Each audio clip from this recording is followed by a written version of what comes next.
Et pour être purifié, la laissons t'applique à mon cœur, alléluia.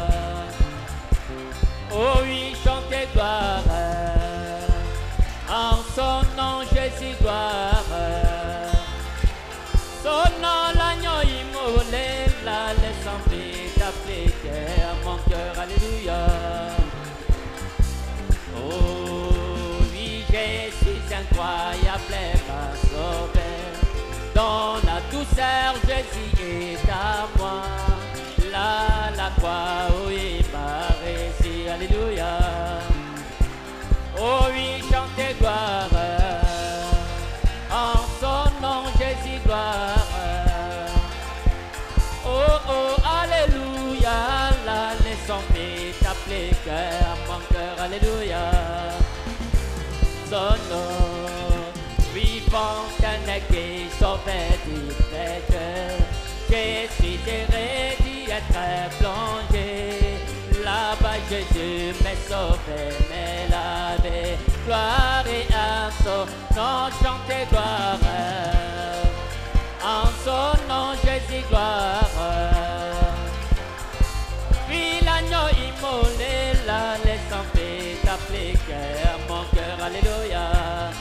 En son nom, puis viens à la fontaine riche et douce. Jette ton âme au pied du Sauveur. Plonge-t'y aujourd'hui et sois pire, alléluia. Et oui, chantez gloire. Oui, Jésus, gloire. En son nom, il mérite les gloires. La laissons t'applique à mon cœur, alléluia. Et toko yembakebo, na Yesu, alléluia. Oh, oh, et pas de les fêtes, alléluia.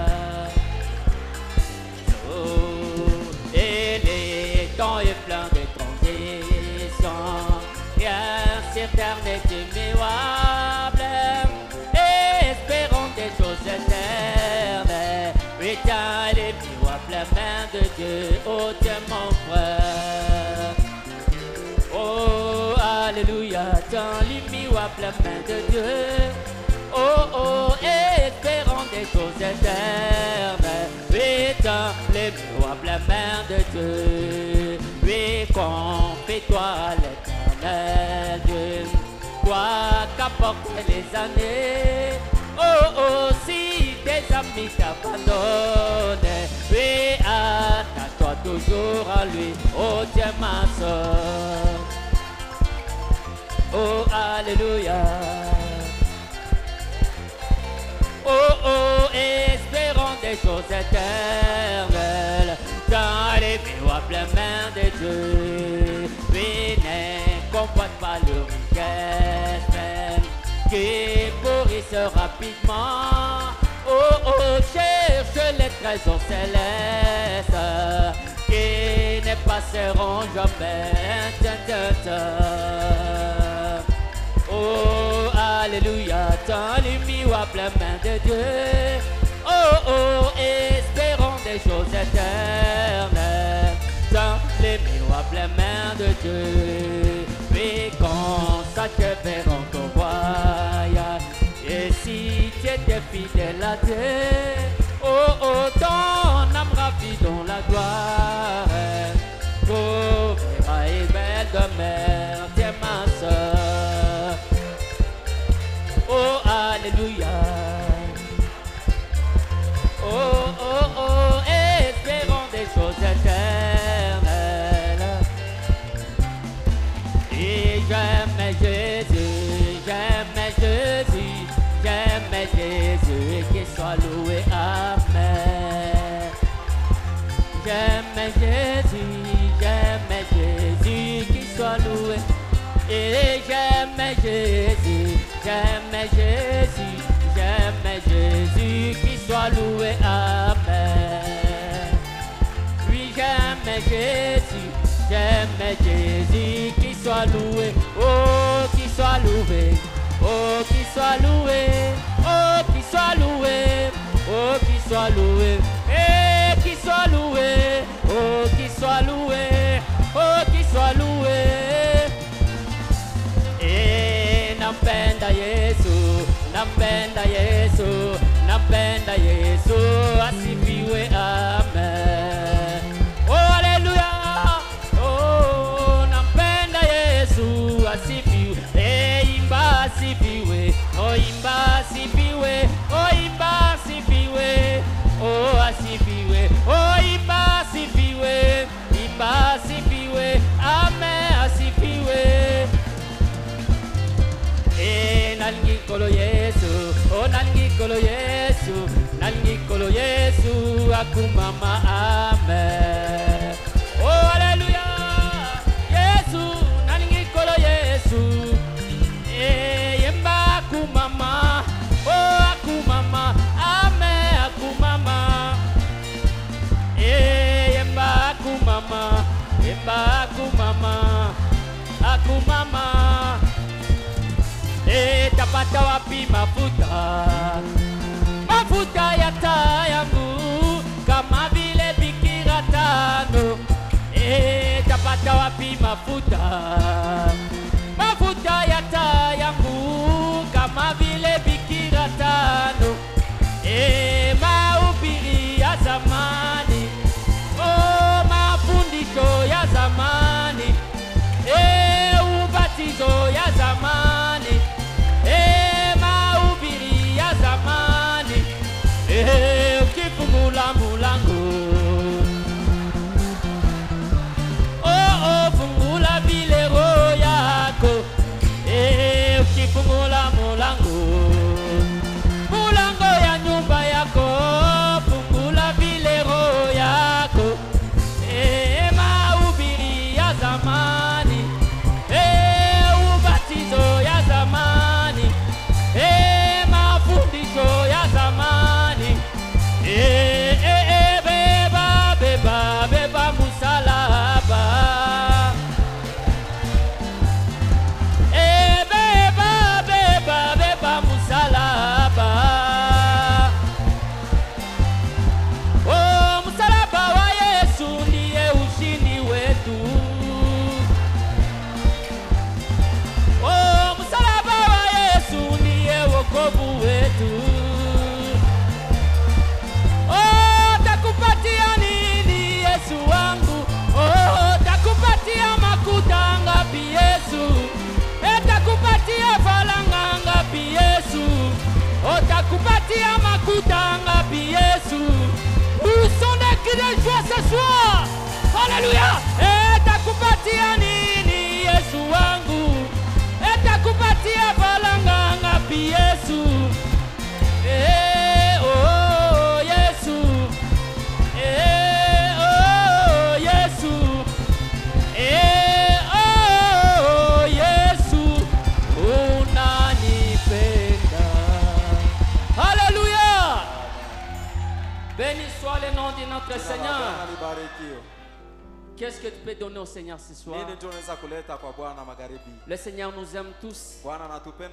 Nous disons merci pour cela. Nous saluons, nous acclamons notre Seigneur Jésus.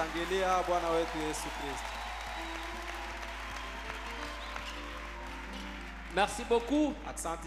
C'est le moment d'écouter la parole de Dieu.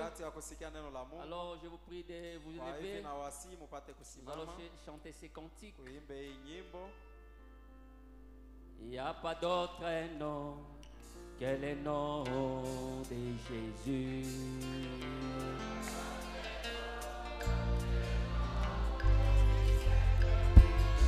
Il n'y a pas d'autre nom que le nom de Jésus.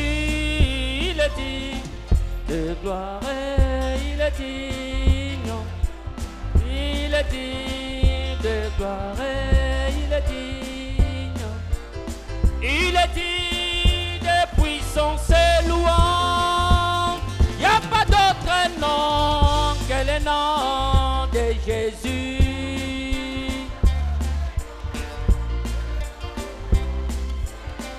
Oui, il n'y a pas d'autre nom que le nom de Jésus. Il est digne de gloire, il est digne.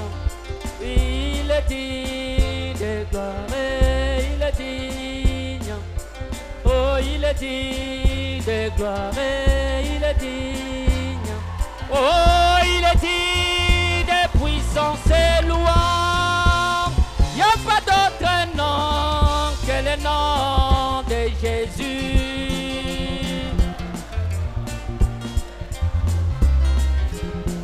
Oui, il n'y a pas d'autre nom que le nom de Jésus. Il est digne de gloire. Oh, il est digne de gloire. Oui, il est digne de gloire. Il est Digne d'honneur, il est digne de gloire, il est digne d'honneur. Il est digne de puissance et louange. À toi soit la gloire, Seigneur. À toi soit l'honneur. À toi soit les acclamations. À toi soit la louange. Qui est digne de gloire, qui est digne d'honneur. Il n'y a pas notre Dieu comparable à toi. Il n'y a pas notre nom comparable à ton nom. Merci Seigneur.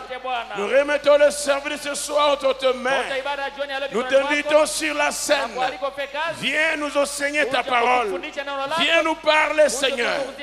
Nous chassons tout esprit impie, des distractions, de crédulité, d'embrouillement de pensées et toutes les pensées vulgaires, fatigue et maladie. Au nom de Jésus, nous disons dehors et allez tomber les arides. Mais que le Saint-Esprit de Dieu commence avec nous et termine avec nous. Au nom de Jésus, ainsi j'ai prié. Amen et Amen. Que Dieu vous bénisse richement. Tu peux dire Amen? Amen. Que Dieu soit loué. Amen. On va lire la parole de Dieu. On a connu un court-circuit qui a fait que les lumières de la salle ne soient pas allumées. Par la grâce de Dieu, on va voir ça après quitte parce qu'on ne pouvait pas le faire en ce moment que le quitte avait commencé. Est-ce que vous aimez le Seigneur Jésus-Christ? Je suis heureux de vous revoir encore. Je dis que je suis heureux de vous voir chacun de vous. Même si à l'obscurité, je vous vois.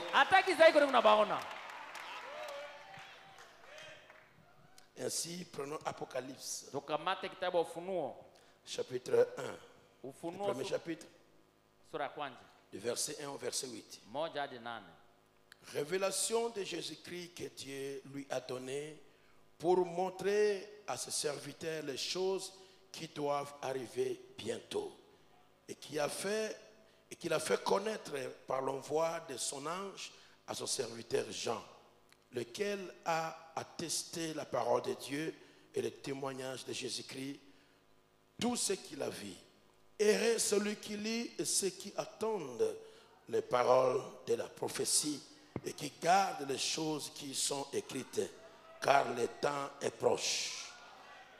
Jean aux 7 églises qui sont en Asie, que la grâce et la paix vous soient données de la part de celui qui était et qui vient, et de la part de cet esprit qui sont devant son trône, et de la part de Jésus-Christ, le témoin fidèle, le premier-né d'entre les morts, le prince des rois de la terre, à celui qui nous a aimés, qui nous a délivrés de nos péchés par son sang, et qui a fait de nous un royaume de sacrificateurs pour Dieu son Père. À lui soit la gloire et la puissance au siècle des siècles. Amen. Amen. Voici, il vient avec les nuées et tout il le verra. Même ceux qui l'ont percé et toutes les tribus de la terre se lamenteront à cause de lui. Oui, amen. Amen. Je suis l'alpha et l'oméga, dit le Seigneur Dieu, celui qui est, qui était et qui vient, le Tout-Puissant. Amen. Verset 1 au verset 8. ufunuo wa Yesu Kristo aliopewa na Mungu aonyeshe watumishi wake maneno yanayopaswa kuwa upesi. Naye akatuma kwa malaika yake kuonyesha mtumishi wake Yohana, aliyeshuhudia neno la Mungu na ushuhuda wa Yesu Kristo, maneno yote aliyoona. Heri anayesoma nao wanaosikia maneno ya unabii huu na kushika maneno yaliyoandikwa ndani yake, kwa maana wakati ni karibu. Yohane, kwa makanisa 7 yaliyo katika Asia, neema iwe kwenu na salama zinazotoka kwake yeye aliye sasa na anayekuja na atakayekuja, na zinazotoka kwa roho 7 zilizo mbele ya kiti chake cha ufalme, na zinazotoka kwa Yesu Kristo, mshuhuda aliye mwaminifu, mzaliwa wa kwanza wao waliokufa, mkubwa na wafalme wa dunia. Kwake yeye ambaye aliyetupenda na kutuosha dhambi zetu kwa damu yake, na kutufanya kuwa ufalme wa makuhani kwa Mungu na Baba yake. Kwa yeye utukufu na uwezo hata milele na milele. Amina. Tazama, anakuja na mawingu, na kila jicho litamwona, na wale ambao waliomchoma, na mataifa yote ya dunia wataomboleza kwa ajili yake. Ndiyo, amina. Mimi ni Alfa na Omega, mwanzo na mwisho, anasema Bwana Mungu, yeye aliye sasa na aliyekuwa na atakayekuja, Mwenyezi. Amen. Donnez à Dieu le mérite. Commencez, asseyez-vous. Tushangilie Bwana Mungu na tukae. Bénissons le nom du Seigneur Ibarikiwe jina la Bwana qui a accordé cette opportunité. aliyeleta fadhili. Comme vous savez, j'étais parti pour Kinshasa Nilienda kidogo kwa ajili ya kwenda Kinshasa pour participer à l'anniversaire des 75 ans du pasteur Baruti. kusherehekea kwa maulidi ya miaka 75 ya mchungaji Baruti. Et le Seigneur a été avec nous. Na Bwana Mungu alikuwa pamoja nasi. Je vais prêcher un sermon à Perfection Tabernacle, notre église, chez le pasteur Josué. Nilihubiri mahubiri moja kwa maskani Perfection ya kanisa dada ya mchungaji Josué, Qui était une véritable bénédiction. yenye ilikuwa baraka ya kweli kweli. Amina. Le Seigneur a agi majestueusement. Bwana Mungu alitenda makubwa sana. Il y a eu beaucoup de délivrances et de miracles. Kulikuwa na kukombolewa mingi na miujiza mingi. Et des prédicateurs qui reçurent l'onction Na wahubiri walipata upako. pour Amina. aller de l'avant Ili wasonge naye et mbele manifester le Seigneur na Jésus-Christ. kudhihirisha Bwana Yesu Kristo. Amina. C'était extraordinaire. Ilikuwa maajabu sana. Il est le Jéhovah des miracles. Ilikuwa Yehova miujiza. Il est celui qui fait le paradoxe. Yeye anafanya kitendawili. Notre Dieu n'est pas absent. Mungu wetu Quand vous akosekane. l'appelez sur la scène, il vient. Unapomuita kufanya kazi anakuja. Il y a eu beaucoup de miracles. Il y avait une sœur qui est venue Kulikuwa avec miujiza mingi. Kulikuwa la dada moja. jambe qui faisait tellement mal Alikuwa dada moja kia na mguu wake unaluma sana et gonflée. na inavimba.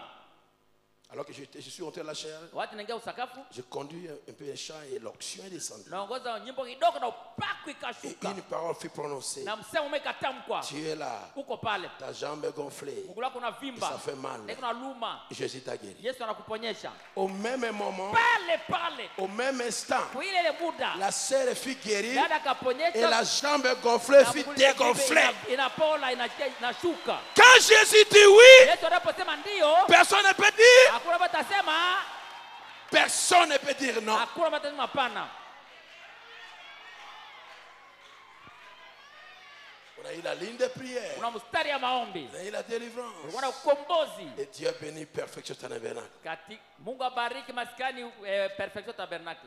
Le pasteur Josué vous a salué au nom de Jésus-Christ. Mjua Joshua aliwasema katika jina la Bwana Yesu Kristo. Et tous les frères qui sont à Perfection Tabernacle. Na wandugu wote wanakuwa Perfection maskani Ça, pia. c'était le jeudi. Ile ilikuwa siku ya 4. Non, le mardi. Ilikuwa siku ya pili. Je crois que c'était le mardi. Na wazi ilikuwa siku ya pili. Et non, c'était le jeudi plutôt. Ilikuwa C'était siku le ya jeudi. 4, siku ya 4. Et le vendredi, Na siku ya 5 sasa j'ai prêché chez le pasteur Baruti. nikahubiri kwa mchungaji Baruti. Oh là là, Oh la la. quelle onction. Upako gani?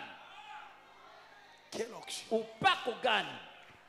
L'onction s'est déversée dans l'église. Upako mimina ndani ya kanisa. Avant que je commence à prêcher, Mbele naje hata kuhubiri. Comme on a conduit, alléluia. Ongoza, alléluia. Alléluia. L'onction a Upako. commencé à emballer et les hommes et les femmes. Inaanza kuchukua na babwana na babibi. J'étais là avec mon beau-frère, le petit frère de mon épouse. Nilikuwa pana na semeki yangu mlongana na bibi yangu. Il a vu un frère sauter, se cogner sur le banc. Anaona tu mwana ruka yule ananguka Il na a dit, kugongana celui-ci va se blesser. Hata ule hapa atalumia. Après, voilà l'homme se mettre Kisha debout. anaona shimama tu yulu. Quand nous tombons sur l'onction, Watu wanakuwa chini ya le upako. frère me dit, les anges sont là. Ndugu Branham anasema bamalaika Pour ndio amortir. waweza kuzuiza. Que rien du mal ne vous arrive. Mabaya sikufikie. Amina. Oh, c'était une prédication extraordinaire. Ilikuwa mahubiri mwa ajabu sana. Je vous dis la vérité, je n'ai jamais atteint le niveau d'onction comme ce dimanche-là. Acha Ce niwaambie kweli. vendredi-là. Siafikia kiwango ya upako sawa ile siku ya tano ile. Quand j'ai terminé la prédication, What? tout le monde était debout. Watu mnamaliza mahubiri watu yote yulu. Debout. Yulu wanasimama. Et ça emballait les gens. Les pasteurs qui étaient venus, Mjua bado nakuya. l'onction continue. Oh, Bosimbaye. Asa. Bosimbaye, Mukamate, Bosimbaye. mukamate. Il a dit, c'est formidable. Aseme ku maajabu Il a répété 3 fois. Anarudia mara tatu iko Et que c'est maajabu. Dieu formidable. Acha ule Mungu maajabu ule. Fasse aussi pour toi Awe hivyo kwa ajili yako. quelque chose Kitu de fulani formidable. maajabu sana. Alléluia.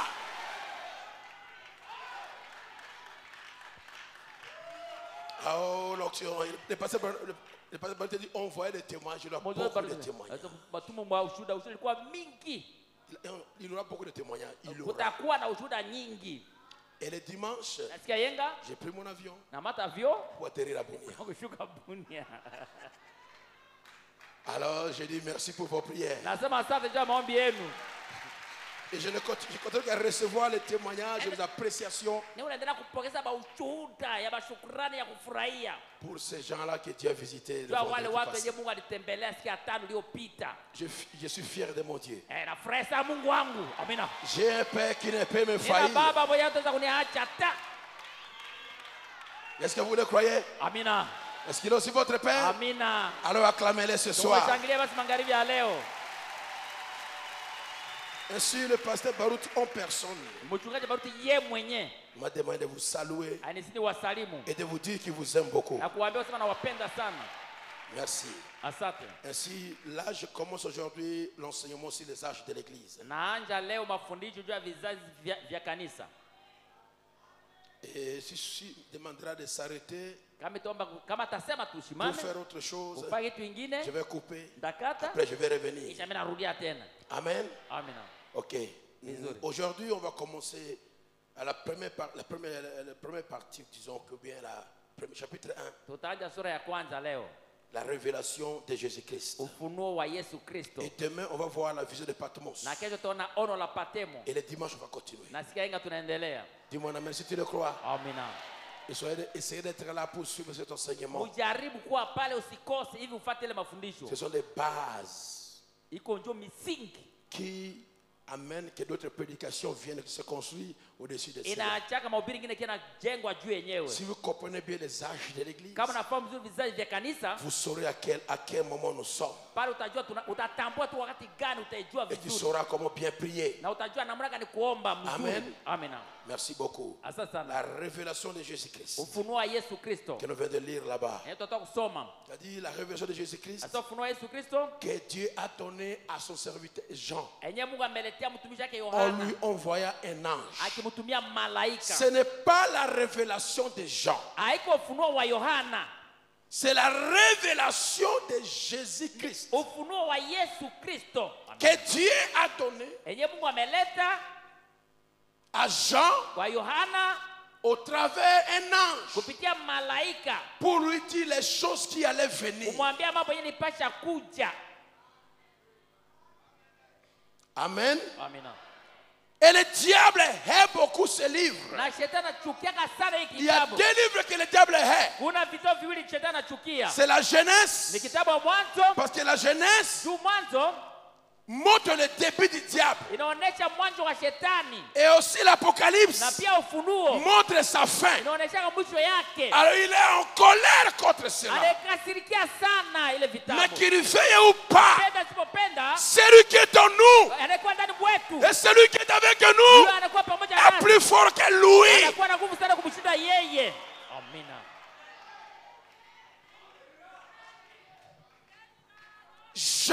Yohana parmi les 12 apôtres, watoto wa mitume 12 c'est le seul niye peke qui ne mourit pas par la persécution. ndio kukufa kupitia mateso makubwa.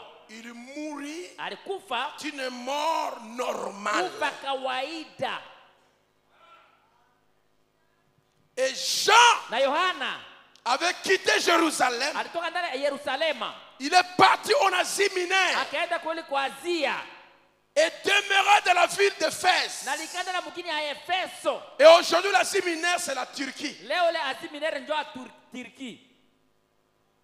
Et Jean vécut, après le départ de Paul Kisha kwenda Paulo et de Timothée, na Timothée, Jean a pris le relève Yohana akamata uongozi à Éphèse. wa Efeso. Aujourd'hui, les Turcs l'appellent Leo watu wa Turki banaita Selçuk. Selçuk.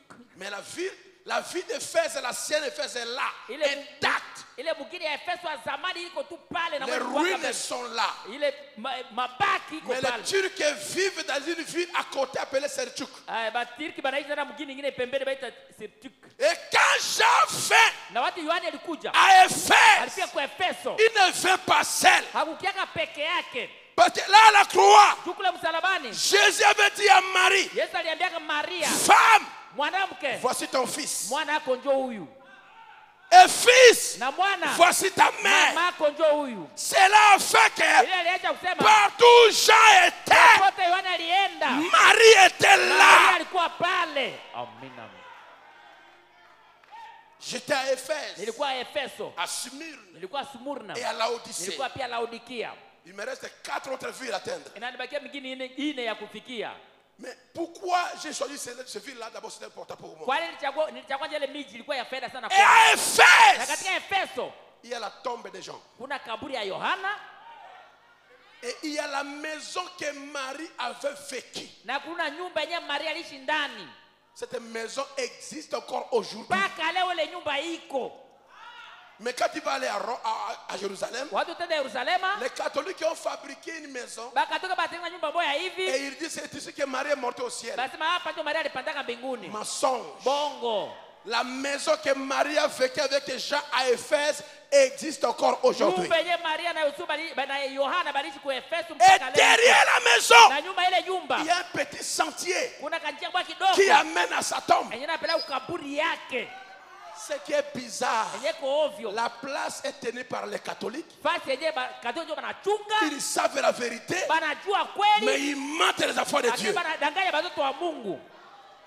Marie n'est pas montée au ciel. Maria hakupandaka mbinguni. C'est Jésus seul qui est allé au Yesu ciel peke ndio alienda mbinguni. avec les saints de l'Ancien Na Testament. watakatifu wa Agano Le la corps Kale. de Marie est enterré à Éphèse, Mwili ya Maria ilizikwa kwa Efeso. mais son âme est à la 6e dimension. Lakini nafsi yake ndani ya kiwango wa 6. Est-ce que vous le croyez? Je mnaamini hivyo eh? Jean était à Éphèse Sasa Yohana alikuwa Efeso. et la persécution vint. Na ile mateso ile kuwafunga mateso Il ilikuwa. fut arrêté, Bakamfunga, jeté bakamtupa dans un fût d'huile ndani ya pipa ya pour le mafuta. puits, Bamutokoteshe. les crier Kumutokotesha à cause des miracles. juu ya miujiza. Le diable n'aime pas les miracles. Shetani apendake miujiza. Le frère me dit, Ndio baba sema le jour de la Pentecôte, siku ya Pentekoste, quand Pierre watu Petro a baptisé 3000 personnes, alipata watu 3,000. le diable était à l'aise. Shetani alikuwa tu mzuri. Il dit pourquoi? Parce qu'il savait qu'il va descendre, il va embrouiller avec la doctrine. Kwa nini? Anataka juu aliyua batatu batatoa kule atabafuruka na mafundisho mbalimbali. Mais à la porte de la belle, Alikuwa mlango ile baita la belle. quand l'Éthiopien marchait, Wakati kiwete alitembea, c'est la cause de la colère du diable. Shetani akakasirika Le frère sana. me dit, Ndio baba sema la guérison avait coupé la chaise du diable uponyaji ilikata kiti ya shetani. et il est tombé par terre Akaanguka chini. et il s'est fâché. Akakasirika. Dis-moi, Niambie kwa combien de miracles s'opèrent chaque jour au milieu de nous? miujiza ngapi unatendeka kila siku miongoni mwetu? Combien? Ngapi? Même hier, même aujourd'hui, Hata jana, hata leo. les miracles se succèdent. Miujiza iko naendelea ingine Nous, iko ingine. et si cela se succède, Kwa kama inaendelea moja nous iko ne ingine. serons pas aimés par le diable. Hatutapendwa na shetani. Le diable ne nous aimera Shetani jamais. hatatupenda Le diable fera tout pour nous discréditer, pour nous injurier, pour nous salir. Mais au nom de Jésus, au nom de Jésus, nous sommes plus que vainqueurs. Peu importe ces accusations, ces jalousies, ces mensonges, nous sommes du côté de Dieu. Dieu nous tient par sa main et la victoire est assurée. Dis-moi amen à cela.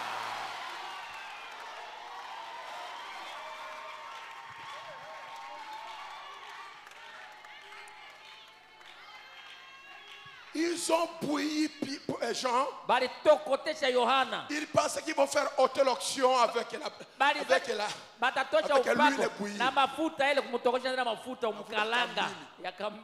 Mais subitement, le Saint-Esprit qui était dans le pied de Jean sorti de son cœur et l'avait couvert.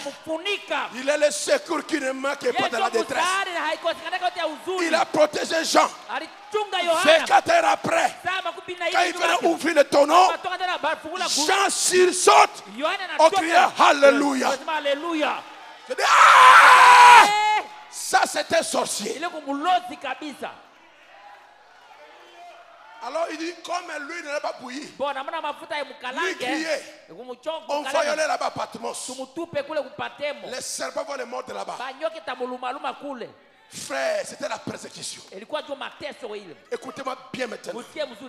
Quand les épreuves arrivent, quand les problèmes te suivent, prépare-toi à une visitation céleste. Qui peut dire amen à cela? Les épreuves, les persécutions, les injures, les mensonges, Dieu fait te visiter. Et quand il amène ça, tu vas rester maintenant seul, chercher sa face, et il va te visiter. Toi qui traverses les épreuves, prépare-toi à recevoir la visitation divine. Je le sais. Je sais dans ma vie, quand Dieu veut changer l'onction, il m'amène des difficultés. Je le comprends. Parce qu'après cela, quelque chose de meilleur.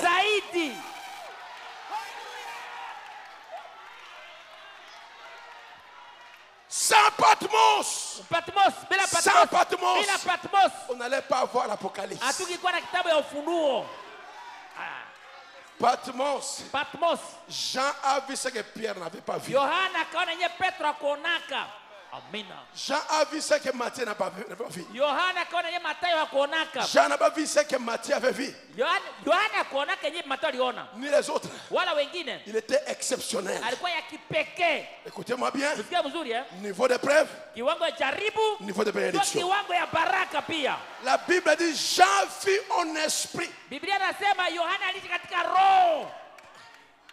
Pendant tout le temps qu'il passa, 2 ans, là à Patmos, il était toujours en esprit. Il dormait en esprit, il se réveillait en esprit, il mangeait en esprit, il parlait en esprit. Il a vécu en esprit. Peuple de Dieu, quelque chose de bon arrive. Quelque chose de bon arrive. Avril passera. Je dis avril passera, mais la stabilité viendra. Le Dieu que je sais te visitera. Chacun sera visité de sa manière. Chacun aura son épreuve à sa manière. Chacun aura son épreuve à sa manière. Et chacun sera visité à sa manière. Moi je dis amen. Dis-moi amen à ça.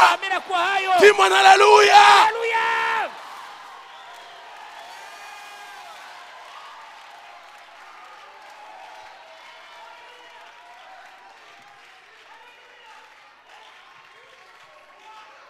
C'est pour cela que les gens me demandent, Pasteur Ben, Apôtre Ben, priez pour moi que j'ai l'onction que tu as.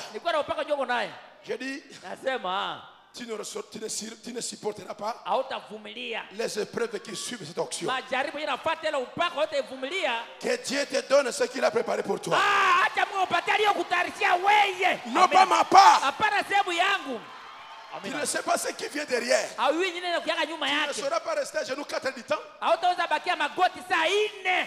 Magoti. Laisser ton lit Kuacha kitanda yako. à genoux toute la nuit. Magoti usiku mzima. Le feras-tu? Utaweza kweli? Demande ta portion. Omba tu sehemu yako. Et je dis à Dieu, Na nasema Mungu, à tout ce qu'il a mis dans les dépôts pour toi, kwa yote aliyoweka akiba kwa ajili qu'il yako, ouvre les dépôts afungule depo et qu'il te donne. akupatie Et yao. qui te donne Akupatie selon yao. ta mesure de Kupatie foi. kipimo ya imani yako. Qui te donne ta grâce. Akupatie neema yako. Dis-moi un amen à cela. Amina. Dis-moi un amen à cela. Amina. Tu recevras Utapokea. ce que le Seigneur Bwana a réservé aliweka pour akiba kwa toi. ajili yako. Amina.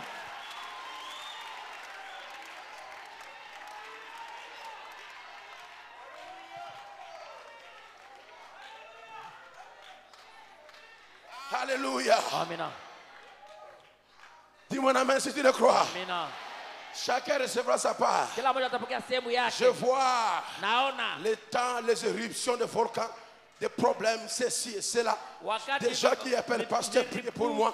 Je ne sais pas ce qui m'arrive physiquement, aussi spirituellement. Dieu a parlé. Mungu ashasema. Mais laisse-moi te dire, Acha nikwambie, tu sortiras en navire victorieux. utatoka kwa mwezi wa 4 mshindi. Amina. Est-ce que tu le crois? Unayamini haki? Est-ce que tu le crois? Unayamini? Alors tu le vivras. Utayaishi. Amina. Alors jusque-là, supporte ton épreuve. Mpaka pale vumilia jaribu lako. Haleluya.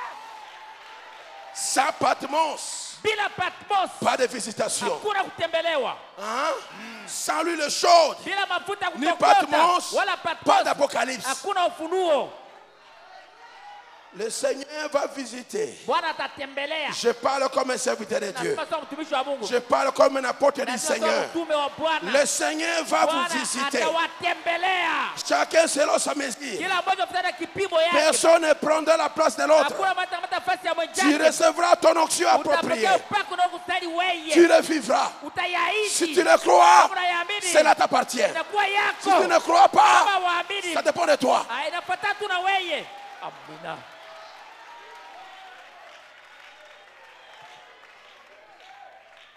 Révélation de Jésus-Christ. Ufunuo wa Yesu Kristo. Je vais lire cela, paragraphe 56. Ndasoma kifungo 56. 56 Chaque des brochures là. ndani ya ile kitabu ya Pas kidogo. l'exposé. Hapana onyesha vizazi. Oh, puissions-nous tous ne pas considérer ceci comme un simple exposé.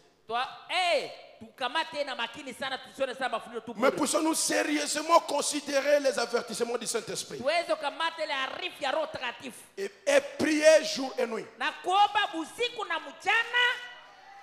Ne laissez rien vous empêcher de prier. Usiache kitu fulani kuzuize kuomba. Amina. Amina. Ne laissez rien Usiache kitu t'empêcher de prier. kuzuize kuomba. Amina.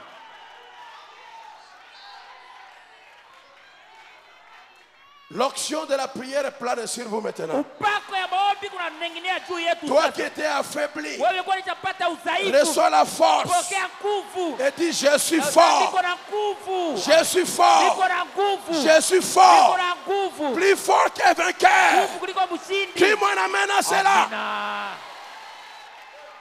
Que rien ne vous empêche à prier. Hata kitu mwezi Ni kuzuia même pas ton kuomba. travail, Hata kazi ya ni kuzuia. même pas ton mari, Hata bwana wako ni asikuzuie. même pas ta Wala femme, bibi yako ni asikuzuie. même pas tes enfants, Wala watoto wako ni même asikuzuie. pas tes parents, Wala bazazi ni wako même pas ton asikuzuie. travail. Wala kazi Que yako rien ne t'empêche à Hakuna kitu prier. ya kuzuia kuomba. Venez prier. Kuja Si vous kuomba. n'avez rien à faire, venez Hauna prier ici à cha kufanya, l'église omba hapa kanisa. ou bien à la maison. Au nyumbani. Ne manquez pas la prière. Usikose kuomba. La prière, c'est la force des Ndio chrétiens. nguvu ya Mkristo. Amina.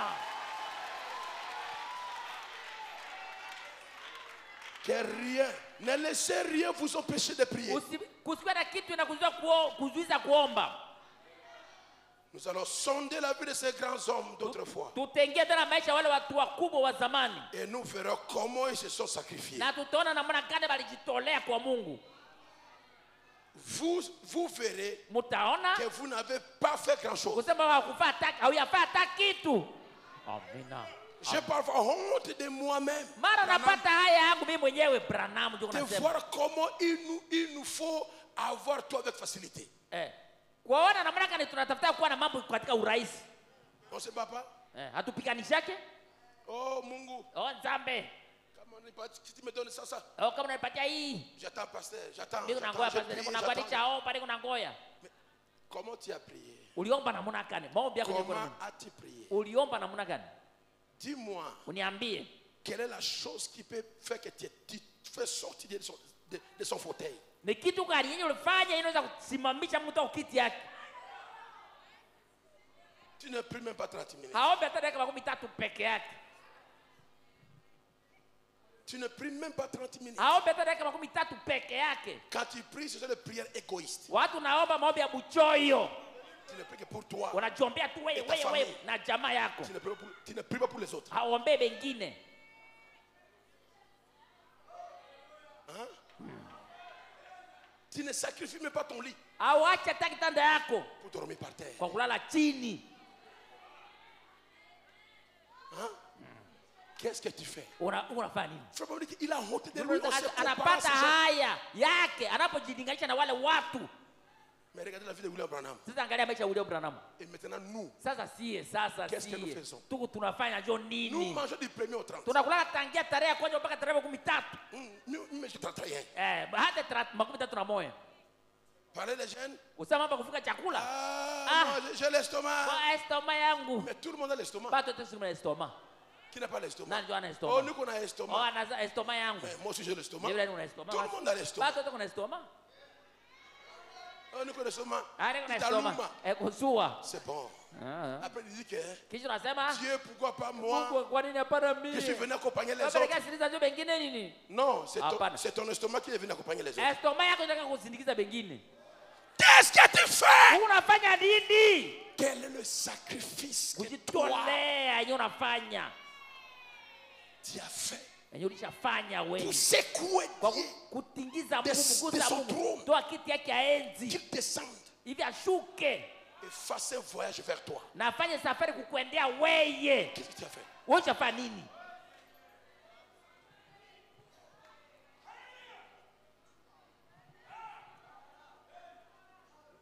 Tu penses que tu vas t'asseoir sur le canapé? Unaweza ikaa juu ya canapé? Manger les bonbons, c'est ça les bonbons? Unanyonya bombo?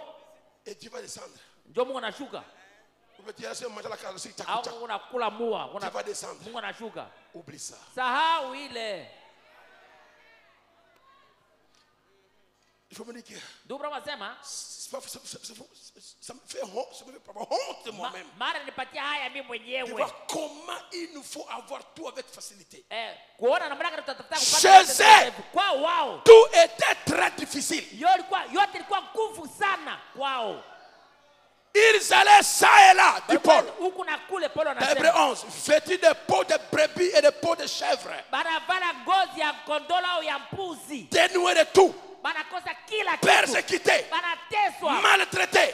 Banapiga. Que vaudra notre témoignage à côté de leur? Sasa ushuhuda yetu itakuwa namna gani karibu na Yakobo kulinganisha na Yakobo? Et nous, na sisi, nous devons avoir tout si facilement. Tunapaswa kuwa na yote katika urahisi. Tupate tu na rahisi. Yote katika urahisi. Le Seigneur même. Bwana ananipenda. Demande, il me donne. Ananipa na mpaka ananipa. Vous, je ne sais pas comment qu'est-ce qui vous arrive. Mimi yenu mimi si kama unamtaka. Pas ce problème. Mimi si magumu yenu ile siku yake ndani. Tu auras un jour. Utapata yao siku moja. On ne peut rien recevoir facilement de la part de Dieu. Il faut sacrifier. Tu dois te sanctifier. Tu dois sacrifier certaines choses. Tu dois sacrifier ton lit. Tu dois sacrifier ta nourriture. Tu dois sacrifier ton temps pour que Dieu agisse. Est-ce que tu es prêt pour cela? Nous voulons une armée debout, une armée en marche, une armée victorieuse. Criez-moi un amen à cela. Allah, ça tourne très difficile. Ces gens ont vécu notre vie.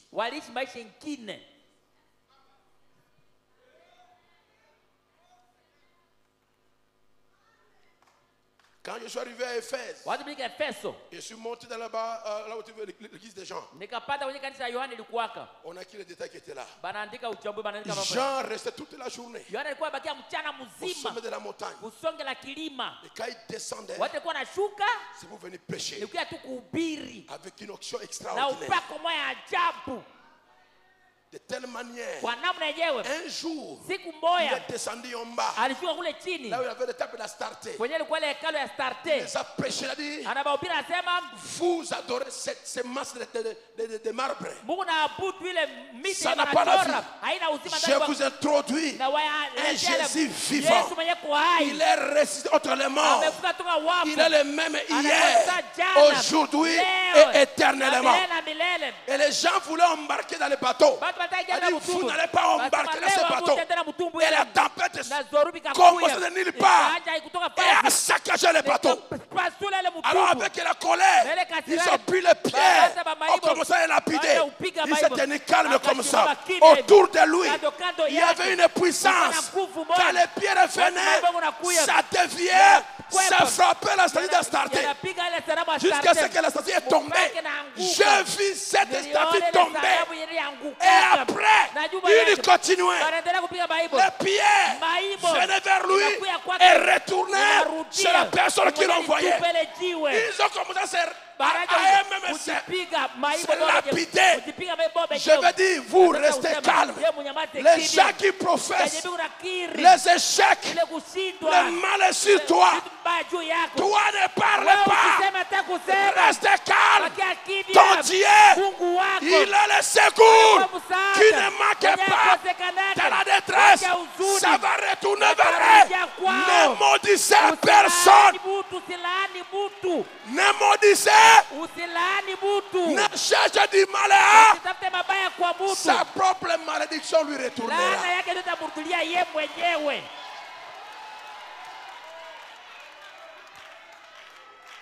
Notre bouche, c'est pour bénir. Kinywa yetu ya kubariki. Dis à Amina. ton frère que Dieu Ambia te ndio bénisse. Bwana Mungu akubariki. Amina. Mungu Dis-lui akubariki. que Dieu te bénisse. Sasa Mungu akubariki sana. Oh, pasteur Jean, Mchungaji Jean. que Dieu te bénisse. Mungu akubariki.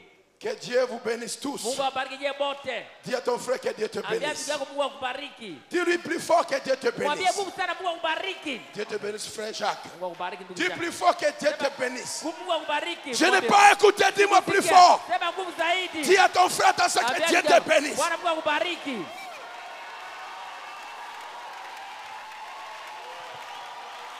Ne maudissez pas, Usilaani. mais bénissez. Bariki njoo. Vous êtes les enfants de la Mungu bénédiction. watoto wa baraka. Merci Seigneur. Asante Bwana. Alléluia. Amina. Amen. Et Jean a vécu. Na Yohana aliishi, Marie mourit. Maria akakufa, Elle fut enterrée. akazikwa. Jean mourit. Yohana akakufa, Elle fut enterrée par ses disciples. akazikwa na wanafunzi wake. Alléluia. Amina. Mais le messager, ce n'était pas Jean.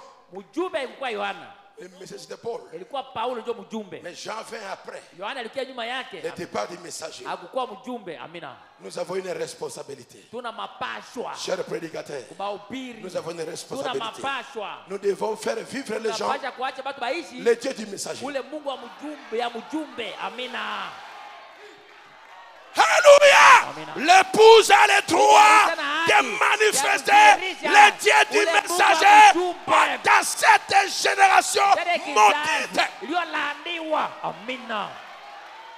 Tirez-moi Jésus hors de l'histoire. Acha Yesu mbali na hadithi. Amina.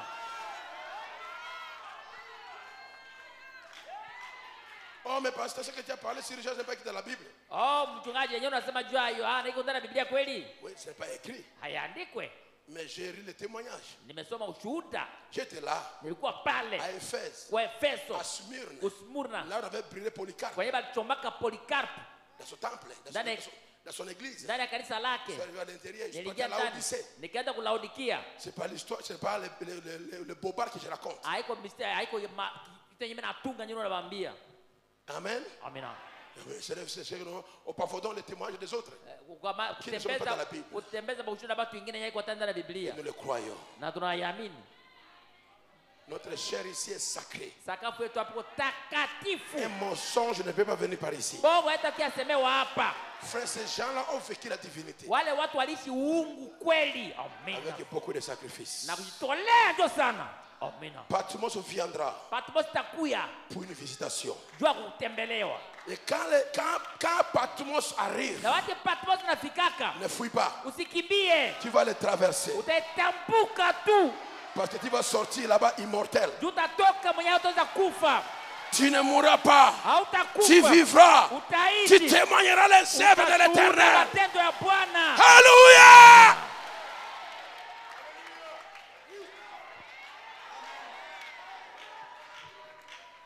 Ah, gloire à Dieu. Laissez-moi continuer. Acha niendelee. Alors, ça c'est la vie de l'écrivain. Ile ni maisha mwenye aliandika Ufunuo. Il sort de tonneau d'huile. Anatoka ndani ya pipa ya Va à mafuta. Patmos. Anaenda ku Patmos.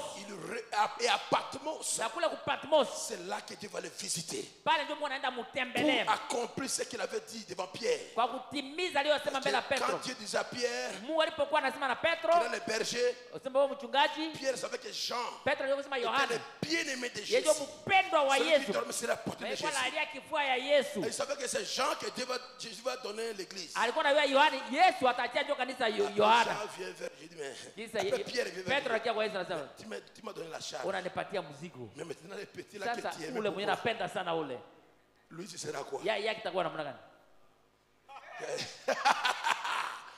Ah, il a dit, mais. Yes. Parce qu'il dit, mais, Yesu asema, si je veux qu'il vive jusqu'à ce que je vienne, kama mimi nataka aishi mpaka siku ndio où est ton problème? Magumu yako wapi? Yako kwa nini ndani? Si Dieu veut te donner la chose Kama unataka kupatia kitu, que même moi, le pasteur, je n'ai pas, hata mimi mwenyewe mchungaji où est ndio. mon problème? Magumu yako wapi? Yako kwa nini ndani? Regardez, Mwangalie Filipo qui avait voyagé comme une pensée. mwatembeka sawa Il mawazo. n'était pas un prédicateur, Hakuwa mhubiri. Amina. il était un diacre. Alikuwa tu shemashi. Le vieux Pierre a marché à pied, Mzee Petro kwa tembea na mgulu. mais le diacre Philippe, Lakini shemashi Filipo, wa sasa mawazo. si je vois parmi nos diacres Kama ici, tunataka mashimashi yetu hapa. que Dieu utilise puissamment, Mwenye Mungu anatumizia katika uwezo. c'est pas un problème. Haiko magumu. Amina. Amina. Si Dieu prend une personne Kama amata mtu et fulani l'utilise puissamment, anamtumizia katika uwezo. c'est pas un problème. Haiko magumu. C'est la victoire dans les camps de Jésus. Ushinda na kambi ya Yesu. Amina. Oh, je n'ai pas écouté. Sikusikia. C'est la victoire dans les camps de Jésus. Ushinda na kambi ya Yesu. Chacun a sa part dans le corps de Christ. Il n'y a pas de chômeur dans la maison de Dieu. Criez-moi un amen à cela. Mais il y a des choses que Dieu réserve à pasteur. Kuna mambo fulani yeye mwana weka akiba tu kwa mchungaji. C'est pour cela moi je prêche l'amour et non la haine. Ndio kwa maana mimi nahubiri yangu upendo, hapana chuki. Et quand l'onction vient sur moi, Watu mpaka wananikuianga mie, même sans la permission de Dieu, hata bila ruhusa ya Mungu.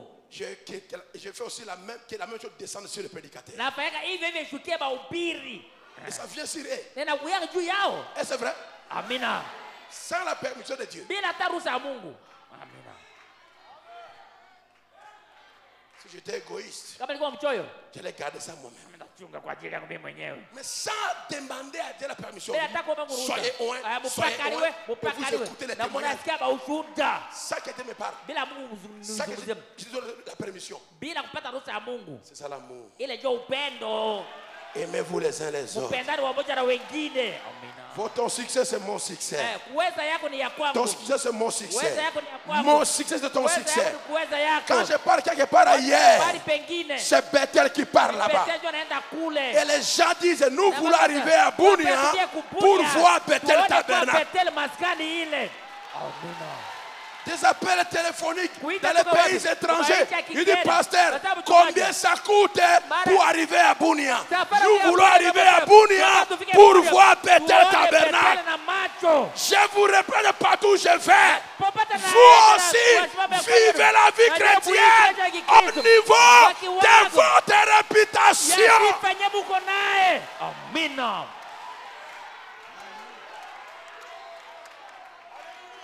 Hier soir la nuit, Jana usiku. un pasteur m'a appelé pasteur. Mtumishi Bwana anaita toka. Je viens de commencer mon voyage pour Bunia. Natoka kwa naishaanza safari kwenda Bunia.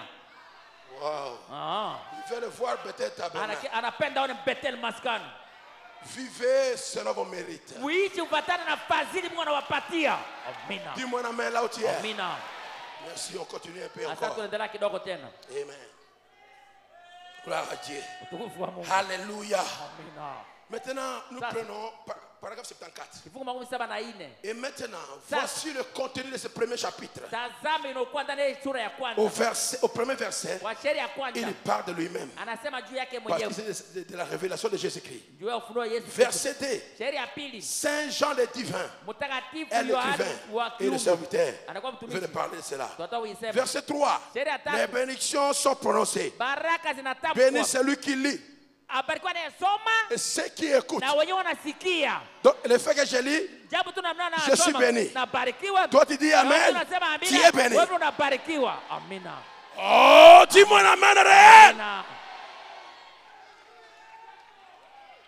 Le verset 4 à 6. Sheria ya 4 na ya 6 La salutation à l'église. inakuwa salamu kwa Le kanisa. verset 7. Ya 7 Les annonces et le verset 8. matangazo na La ya divinité suprême de Jésus-Christ. Ya juu sana Yesu Kristo. Alors, c'est là qu'on va parler aujourd'hui. Na hiyo tutazungumzia leo. Maintenant, je reviens ici. Sasa narudia hapa. Amen. Sommes-nous ensemble? Je tuko pamoja? Je suis béni. Tu es béni. Umebarikiwa unabarikiwa. Béni celui qui lit et ceux Barikiwa qui écoutent. anayesoma na wenyewe wanasikia. Tu es béni ce Unabarikiwa soir. magharibi ya leo. Amina. Oh, alléluia. Amina. Olinga olinga te sango malamwe. Olinga olinga te.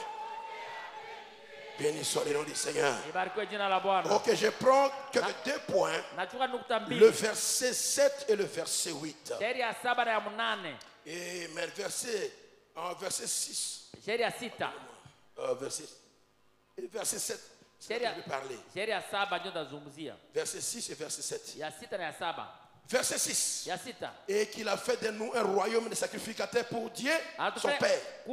À lui soit la gloire et la puissance au siècle des siècles. Exposé 34 pages. Onyesho ya vizazi ukarazi 34. Il a fait de nous. Ametufanya sisi.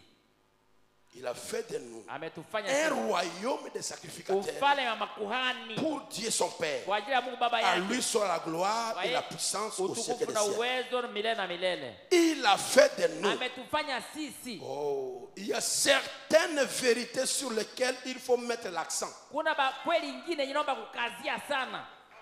Et celle-ci, on est une. Na kweli hii hapa ni moja yenyewe Lui yeye a fait amefanya de nous. ametufanya sisi. Le salut, Wokovu c'est son œuvre. ni kazi yake. Le salut vient de l'Éternel. Wokovu natoka kwa Bwana. Tout par grâce. Yote kwa neema. Il nous a rachetés Ametukomboa dans un but. na shaba fulani. Amina. Réponds avec un amen. Amina. Il nous a acquis Tumekuwa wake dans un but. na shaba fulani. Nous sommes des rois. Tuko wafalme. Des rois spirituels. Wafalme wa kiroho. Que les rois disent amen. Amina. Que les reines disent amen. Amina. Que les rois crient alléluia. Alléluia. Criez mon alléluia là où tu es. Alléluia. Oh, nous allons être rois avec lui sur la terre. Tutakuwa wafalme pamoja naye hapa Quand il duniani. sera assis sur son trône. Mais Mais maintenant, lakini sasa nous sommes des rois spirituels. tuko wafalme wa kiroho. Et nous rayons sur un royaume spirituel. Utawala juu ya ufalme pia ya kiroho. Régner sur les démons. Utawala juu ya mapepo. Amina. Je n'ai pas écouté. Amina. Régner sur les démons. Utawala juu ya mapepo. Régner sur le mal. Utawala juu ya mabaya. Régner sur l'enfer. Utawala juu ya kuzimu. Si c'est la vérité, acclamez-les. Amina.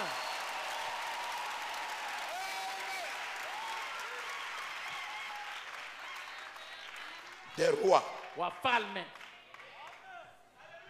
Maintenant même, Sasa hapa nous régnons avec Christ. tunatawala pamoja na Kristo. Et il y a la domination sur le péché. Tukiwa na utawala juu ya dhambi. Le monde jua ulimwengu, la chair jua mwili, et le diable. na jua shetani. Nous publions ses louanges Tunatangaza sifa et zake sa na gloire. utukufu wake. Nous les montrons. Tunamuonesha Lui, car c'est Christ en nous yeye kwa sababu ni Kristo ndani mwetu, qui produit le vouloir et le faire. ndio anatoa kutaka na Selon kufanya son plaisir. kufuatana na enzi yake mwenyewe. Tu pries pour celui-ci. Unaombea huyo hapa, Dieu a fait son plaisir, il le Mungu guérit. anafanya yeye Tu anafurahisha pries pour l'autre là. anaombea mwingine ule, Dieu, par son plaisir, refuse. Mungu kufuatana Il n'est pas kutaka guéri. anakataa kuponyesha.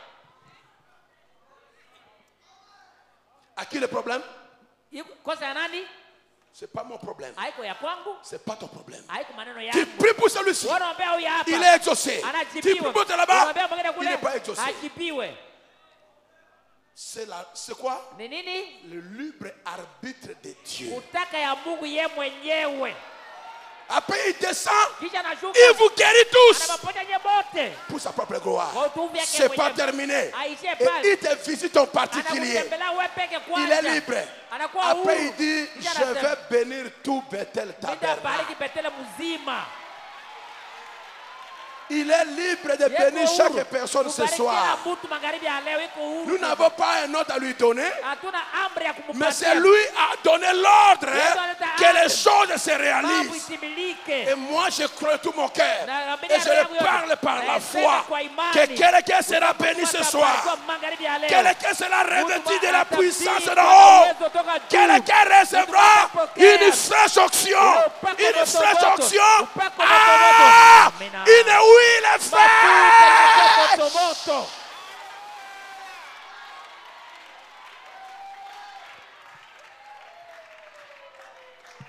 Alléluia.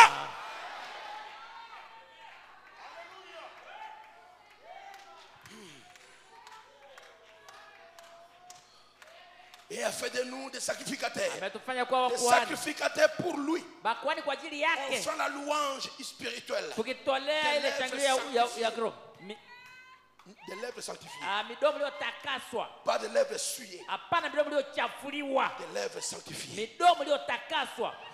Kinywa iliyotakaswa. Dédiant notre vie comme une offrande agréable pour lui. Tukitolea maisha yetu matoleo L'adorant en esprit en vérité. Kimwabudu na roho na kweli. Intercédant et suppliant. Tukitetea na kuombea. Tu intercèdes pour les autres. Unaombea Tu bengine. supplies Dieu pour les autres. Unalia Mungu kwa ajili ya Voilà ce bengine. qu'il t'a fait. Ile ndio Des unapasha fanya. sacrificateurs et des rois Wakuhani na pour notre mabwana. Dieu. Jua Mungu Pas wetu. étonnant que le monde ne nous attire pas.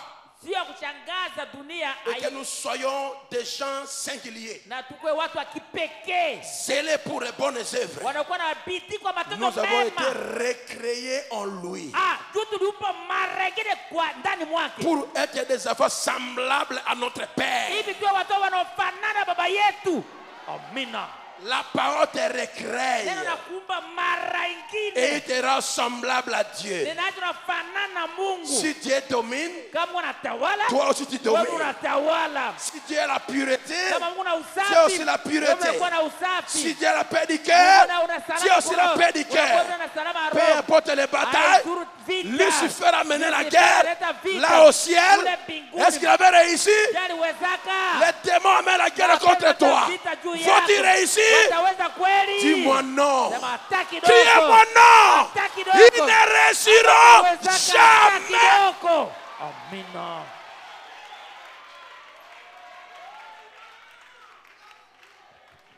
Page 24.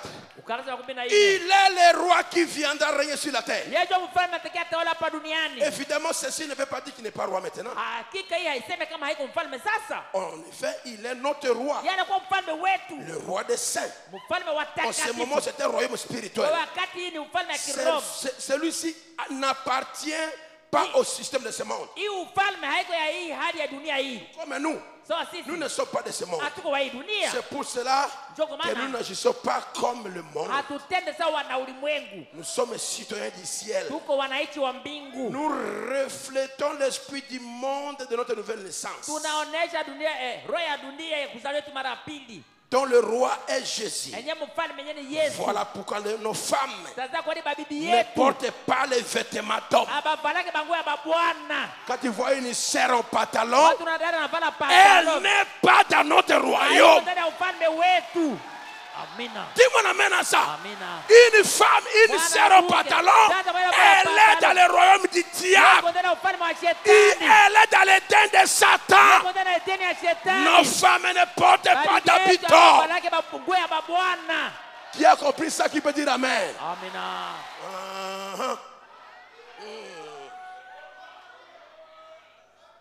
Nos femmes ne portent pas de vêtements d'homme.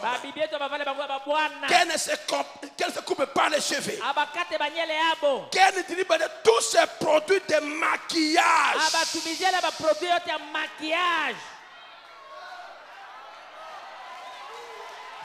Des sourcils comme ça. Makiki coupé. Tilo. Et la couleur au visage. Nos sœurs dans le royaume de Jésus ne font pas ça. Oh, c'est la montre de jour de ton mariage. De quel royaume tu es?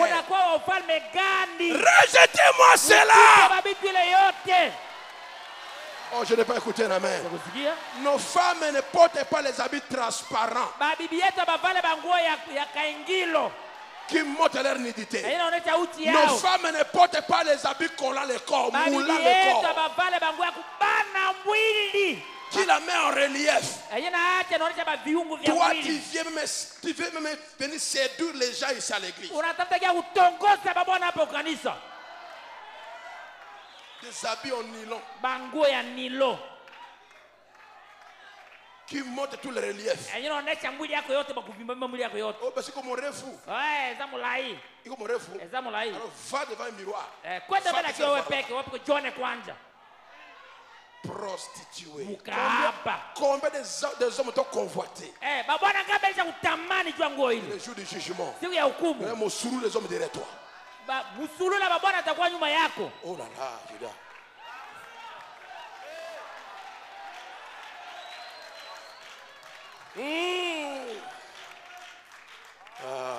Et d'autres qui sont tellement pris dans le monde.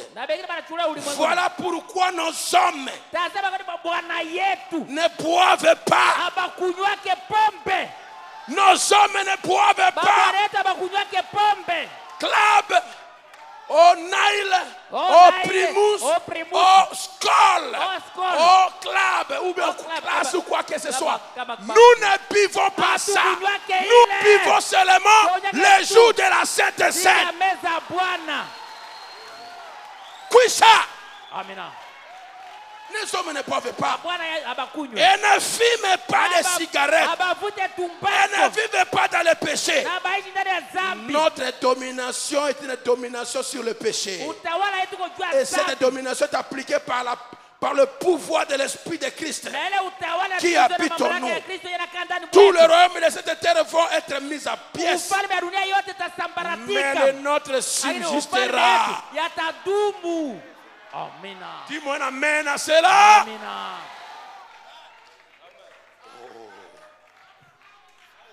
Un royaume de sacrificateurs. Des gens qui ont notre esprit. Des gens qui ont notre esprit. Un esprit saint. Un esprit pur. Un esprit merveilleux. Dis-moi un amen à cela. Voici des sacrificateurs. Et voici des rois. Ils ne portent pas les habits scandalisés. Ils ne portent pas les habits qui laissent leur dos dehors. Que le diable veille à cela. Tu peux partir. Aller là où on va te laisser entrer avec les habits sales comme ça. Ta poitrine ouverte. Ton dos ouvert. Pourquoi tu portes ça pour amener à l'église? Habite-toi correctement.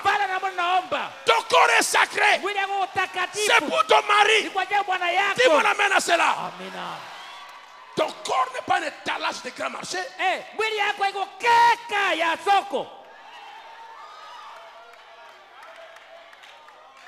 Là, on voit les haricots, on voit les tomates. ton dos est rose comme une tomate, mgongo wako unakuwa rosa sa tomate, d'autres le dos est rigueuse comme l'avocat. Mgongo wako na magugu lokola avocat. Et tu exposes ça. Unayanika hivi. Couvre ce corps qui est consacré à ton mari.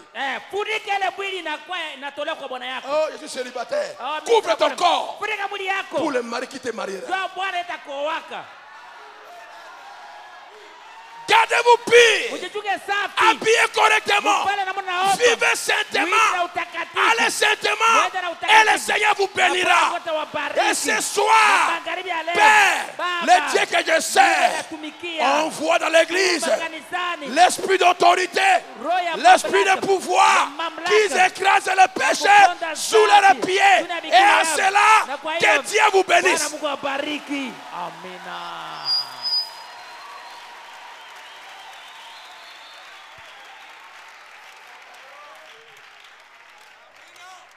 Je n'ai pas terminé. Il Sikumaliza. fallait terminer avec le Dieu qui vient. Tutamaliza siku inayokuja. Non, il fallait terminer avec le Dieu qui vient. Iliomba kumaliza na Mungu anayekuja. On va continuer demain. Tutaendelea kesho. Vivez comme l'esprit de votre nouvelle naissance. Habillez-vous comme le royaume de votre nouvelle naissance. Sawa ufalme ya kuzaliwa ni upya. Portez-vous comme des chrétiens. Que les gens de la ville voient la différence. Qu'ils savent dire, ça ce sont les croyants de Bethel. Elles se portent comme ça. Les hommes là-bas, on ne va pas dans les bars ou dans les nganda. Vous qui faites injurer le message, vous payerez pour ça.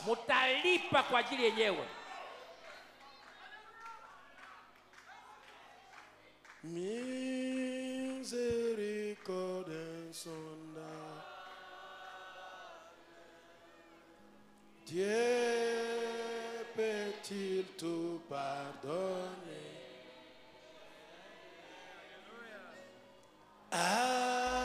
Absoudre un si grand coupable.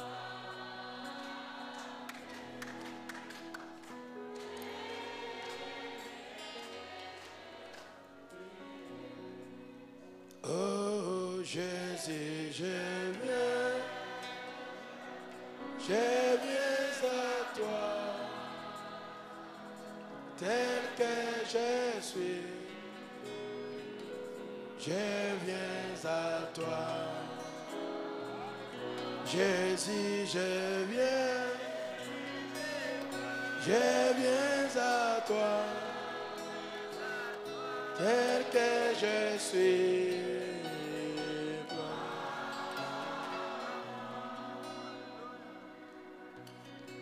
Longtemps je louerai sa foi, provoquer son saint courroux, vexer mon cœur à sa grâce, laisser le ciel devant.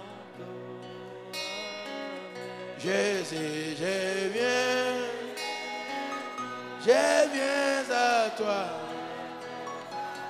tel que je suis, je viens à toi. Jésus, je viens à toi, tel que je suis. Que chacun puisse prier le Seigneur.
Laisse-moi marcher auprès de toi. Auprès de toi. Auprès de toi. Pendant mon pèlerinage, laisse-moi marcher. Oh, ma prière ne sera jamais pour le plaisir de ce monde. Oui, je souffrirai avec toi.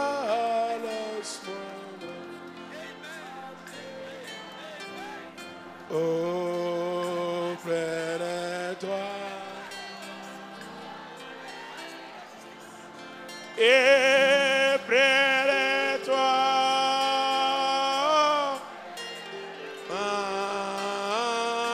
puis-je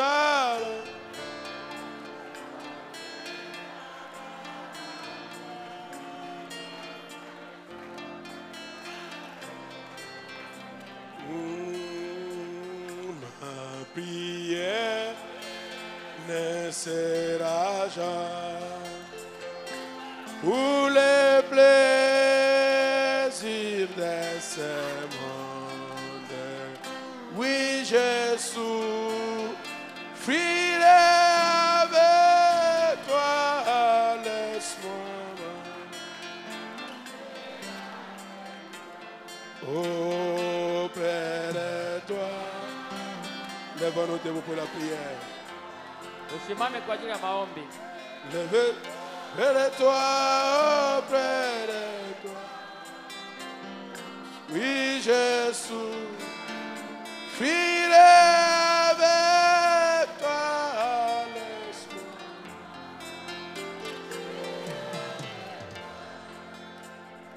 Oui, estimer qu'on déparait la mer roule de la vie. Puis-je alors entrer dans la gloire avec toi?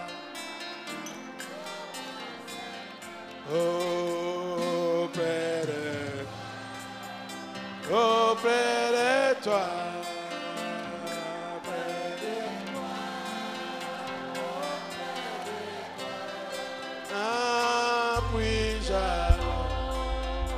Entrer dans la gloire avec toi.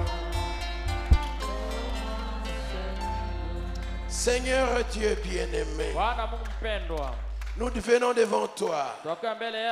Tu as dit par ton prophète qu'aucune chose ne nous empêche de prier.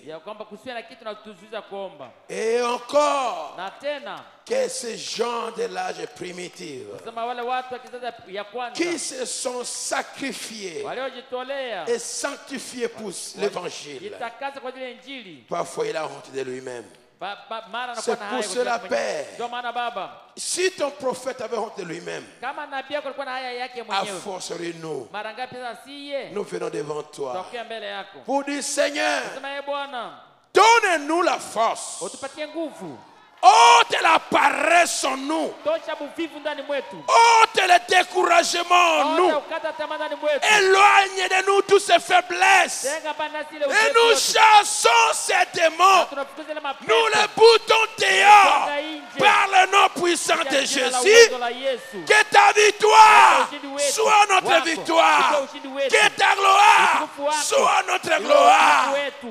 Aide-nous à se rapprocher de toi davantage. À prier sans cesse. Sans se fatiguer.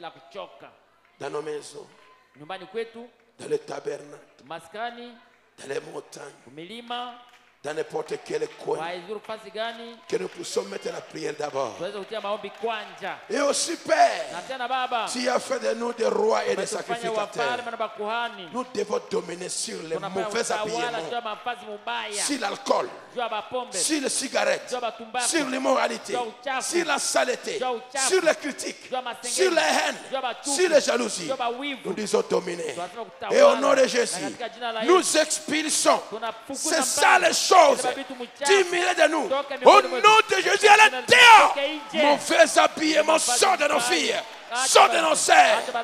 Que les hommes soient responsables. Que les croyants soient responsables. Que les croyants soient responsables. Que les serviteurs soient responsables. Que les pasteurs soient responsables. Soyons responsables de ces messages. ya ujumbe. Bénis maintenant les offrandes Bariki chakula na matoleo qui sasa seront récoltées yatachukuliwa et exauce la na prière ujibie de ombi tes ya enfants wana wako qui t'ont fait ce soir. wanakutolea Au magharibi nom ya de leo. Jésus, Kwa jina la Yesu Kristo. ainsi je prie. Hivyo nimeomba. Amen. Amina. Amen. Que Dieu bénisse. Bwana Mungu awabariki. Je dis que Dieu vous bénisse. Nasema Bwana Mungu awabariki. Kolo apambo labino. Bwana Mungu awabariki. Amen. Amina.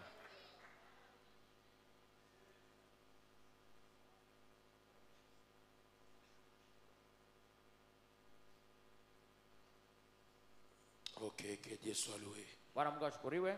Le frère Moïse Mbabini, Ndugu Moizi Mbabini vous saluez tous dans le nom béni de Jésus-Christ. anawasalimia wote katika jina lililobarikiwa ya Bwana Yesu Le Kristo. frère David Mourongo Ndugu David Murongo remercie Dieu anashukuru Mungu pour la réussite pendant la mission qu'il a effectuée à Boulay. juu ya kufaulu katika ile kazi aliyofanya Bule. Christine Mandro, si je pense pas mal, Christine Mandrosi remercie Dieu pour la guérison instantanée. anashukuru Mungu juu ya uponyaji ya pale Après avoir pale. envoyé un SMS au pasteur, Kisha tuma SMS na mchungaji, elle se sent très bien maintenant. anasikia vizuri sana sasa. Dieu l'a guéri. Mungu amemponya. Jonathan Mombi Jonathan remercie Mombi Dieu pour la guérison de son épouse. anashukuru Mungu juu ya uponyaji wa mke Après la wake. prière de notre précieux frère Joseph Lokolo. Kisha maombi ya ndugu yetu wa Que damani Dieu Joseph bénisse Lokolo. aussi tous ceux qui l'ont soutenu à l'hôpital. Bwana Mungu abariki waliomshikilia katika Le hospitali. frère Eli Pitoua Ndugu Eli Pitua remercie Dieu de Bethel Tabernacle anashukuru Mungu wa Bethel de Tabernacle lui avoir donné du travail. kumpatia kazi. Simon Touzabo Simon remercie Touzabo. Dieu pour la réussite de son travail.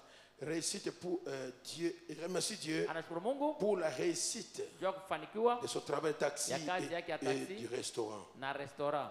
Requérez prière. Tiens, Taja vous maombi. demande devant de l'intervention Etienne kama naomba msaada divine pour son neveu qui souffre de VIH. ya Mungu juu ya binamu wake anataka na VIH. Il est éterné à Alti. Anazuiza kwa hospitali La Alti. sœur Myriam Audo Dada Miriam Audo demande la prière pour sa main gauche anaomba maombi juu ya mkono wake wa dont le kushoto. pouce fait très mal. Ni kidole kubwa inauma Frère sana. Bienvenu Zebwandra Ndugu Bienvenue Zebwandra demande la prière anaomba maombi pour son épouse qui souffre d'angine et malaria. mke yake anataka na angina malaria. Marie Zoraniki Mari a la Zoraniki toux et tout son corps fait très ana mal. kikozi na mwili wake wote Le nauma. frère Isaac demande la prière Ndugu pour le Isaac voyage anaomba qu'il a maombi. effectué à Birunda. Juu ya safari tafanya Berunda. Rachel Birungi Rachel Birungi demande la prière pour que Dieu puisse intervenir pour l'enfant anaomba maombi juu Mungu afanye msaada juu ya mtoto qui est perdu, aliyepotea qu'il soit retrouvé. apatikane. La sœur Mboussa Bénédicte Dada Mbusa Benedicte à la carie dentaire. ana kari dentaire. Sœur Congolo Bénédicte Dada Kongolo Benedict demande aussi la prière pour son oncle anaomba maombi juu ya myomba qui yake souffre de la diarrhée. anataka na Ça kuendesha. fait aujourd'hui 2 mois Inakuwa mwezi miwili et il a des maux de tête aiguës. na kichwa inauma sana. Ok, on priera pour ça.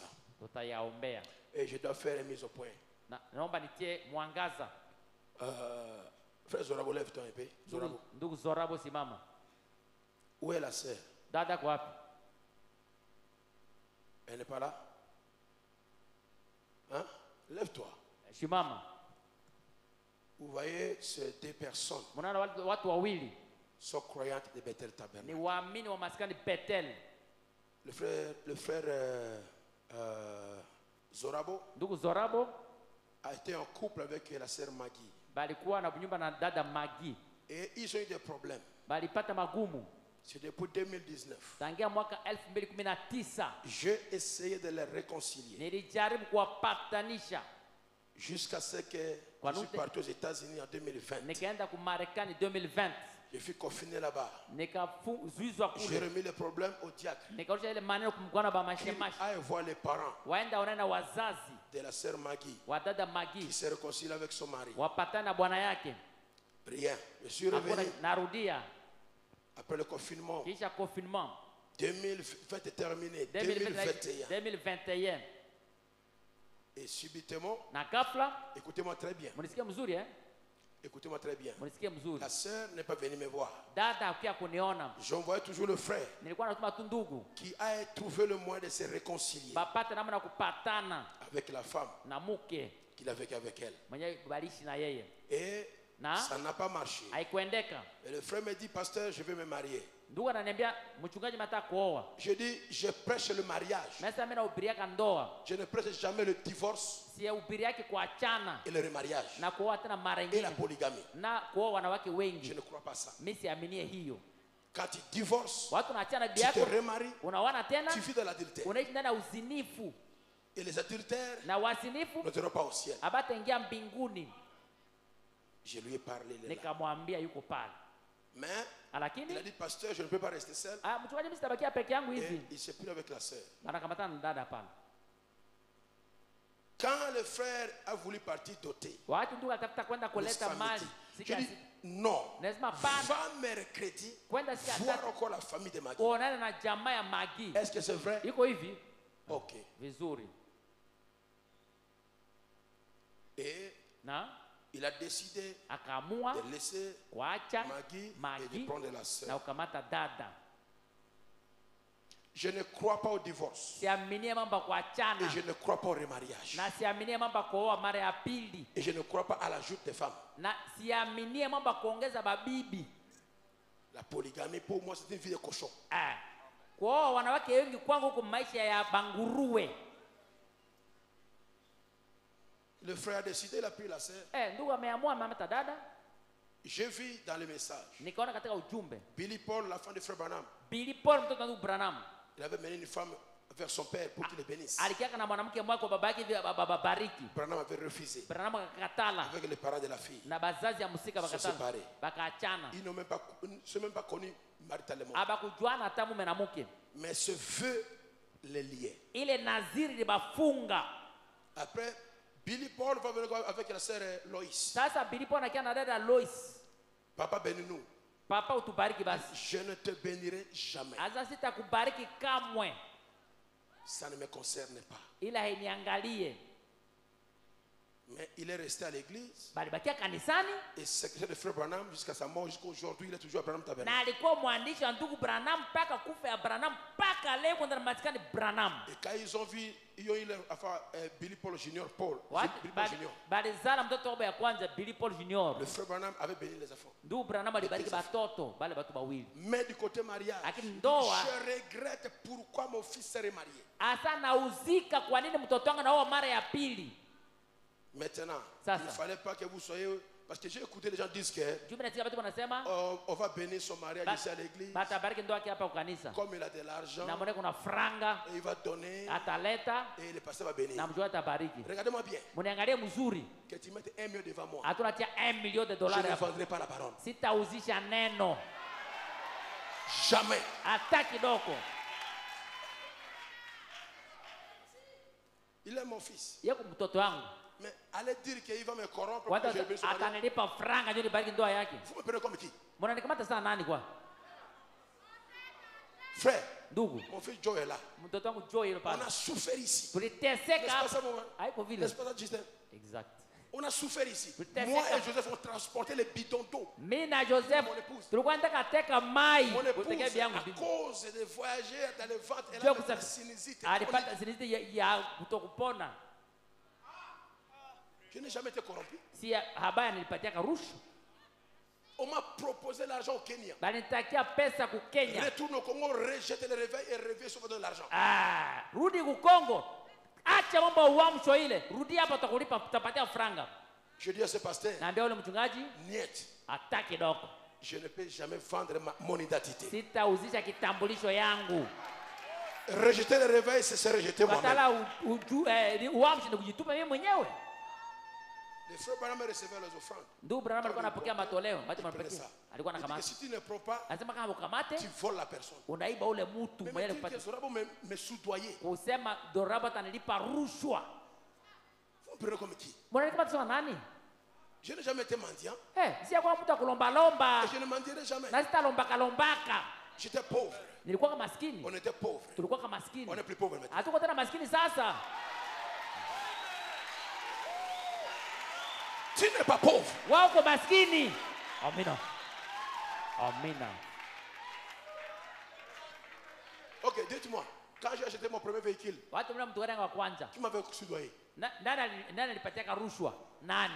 Alors qu'on revenait de la guerre. Na tulitoa kuvita. Dis à ces gens-là Ambia bale batu de fermer leur bouche. bafunge kinywa yao. Ils Amina. ne savent pas la personne à qui ils parlent. Aba yeye unazungumzia ndio nani? Il a pris ses responsabilités de marier la sœur. Anamata mapasha kuoa Lui, il dada. est divorcé, la sœur est divorcée.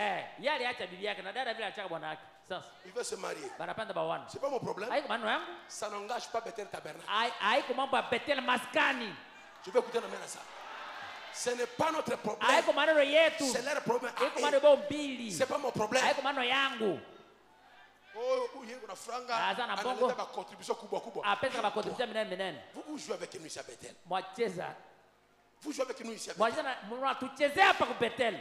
Dis à ces gens-là. Ambia wale watu Ils ne savent pas qui ils parlent. Haba yeye kuna semea ndio nani?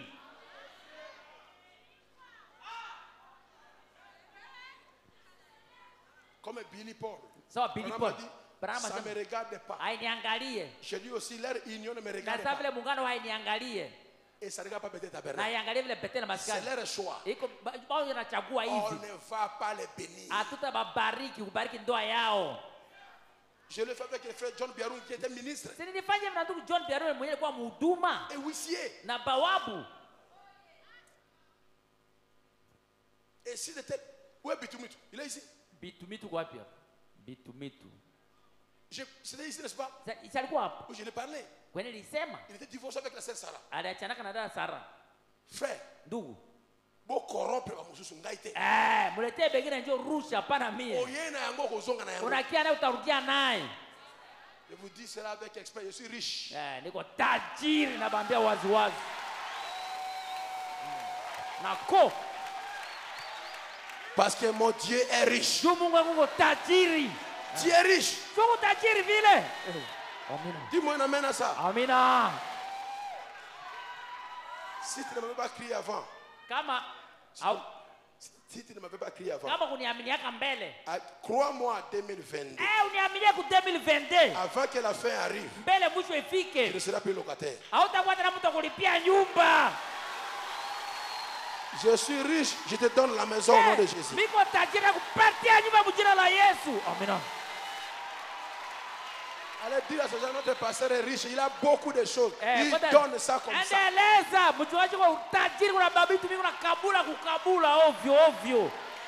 Tu veux le véhicule, Unapenda je te mtu donne le gari? véhicule. Tena kupatia vile mtu gari. Tu veux une bonne femme, je te donne une bonne femme. Unapatia mwanamke mzuri. Tu veux un bon mari, je Unapenda te donne un bon mari. unapatia bwana mzuri. Tu veux le ciel, je Unapenda te donne le Saint-Esprit. kupatia Roho Takatifu. Nous ne sommes pas créés les chats pour miauler. Hatukuumbwa bapusi ya kumlilia miau miau. Nous sommes des fils de Dieu. Tuko wana wa Mungu. Quand vous le voyez, Watu wanabaona pamoja. ça ne regarde pas Ben Bilombe. Aiangalie Ben Bilombe. Ça n'engage pas Bethel Tabernacle. Haiko mambo ya Bethel maskani. De la même manière, Mambo sawa le sawa. mariage de Billy Paul Ndoa ya Billy Paul n'engageait pas Branham Tabernacle. haikuwa mambo ya Branham maskani Branham. wala Branham wewe mwenyewe. Cela n'engage ni Ben Bilombe. Haiko mambo ya Ben Ni Bilombe Bethel Tabernacle. wala Bethel maskani. Mais je ne peux pas les chasser. Parce Sitabafukuza. que mon prophète n'avait pas chassé Billy Paul. Akufukuzaka Billy Paul. C'est entre et Ni Dieu. wao na Mungu tu. Ok? Amen. Qui m'a compris? Nani anifahamu? Merci. Asseyez-vous. Mikala. Fini. Naisha. Même si vous faites des mariages civils, Hata mnaenda umare civil. vous faites des fêtes, Mnafanya mais karamu. vous ne souffrez pas de m'inviter.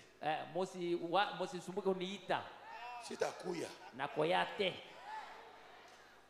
Mais vous avez des problèmes, Lakini muna maneno venez, je vais prier pour vous. mkuye mitabaombea. Vous avez des bébés, je vais Muna consacrer. babebe mimi natolea kwa Bwana.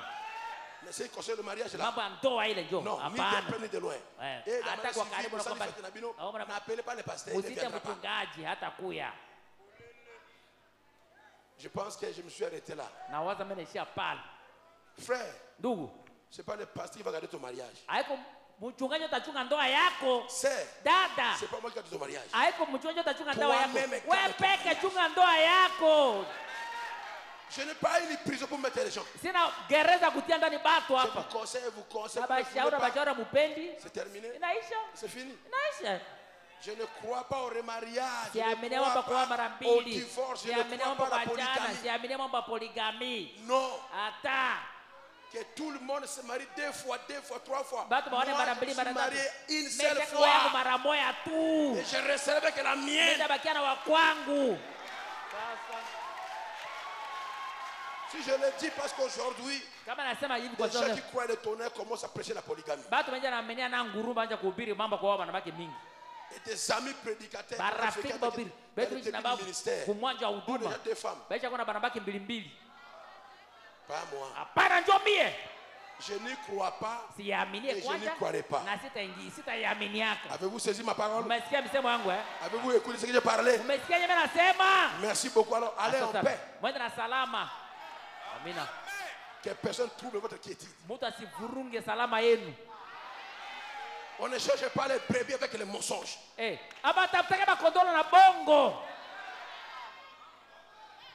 On ne cherche pas les croyants avec les mensonges. Prêchez l'évangile. Les gens vont croire. Ils seront baptisés. Vous voyez là-bas, chez vous là-bas. Dis à cette personne-là, va prêcher l'évangile. Merci. Je m'arrête là. Je salue le pasteur Tonnerre. Je te bénisse, pasteur Roger. Je te bénisse, président Zachary. Je te bénisse. Je vais saluer mon fils Jean. Joe, God bless you. Joe, oh, amen. Dieu bénisse. Et vous tous ici avec vos barbes comme ça. Frère Jean, qu'on n'a pas mon labino tout. Pas mon labino. Qu'on n'a pas mon labino. Amen. Lève-nous pour prier pour partir. Mon Dieu est si bon, il prend bien soin de moi. C'est Dieu si fidèle, c'est lui qui pense à toi. Il voudra t'aider dans tes difficultés. Il faut que tu viennes à lui tel que tu. Oh Dieu, c'est si bien, c'est qui te semble lourd et qui te fait mal, tes troubles de chaque jour. Il connaît tes besoins, ta paix du long des mains. Avec mon Dieu, je sais tout ira bien. Il connaît tes besoins, ta paix du long des mains.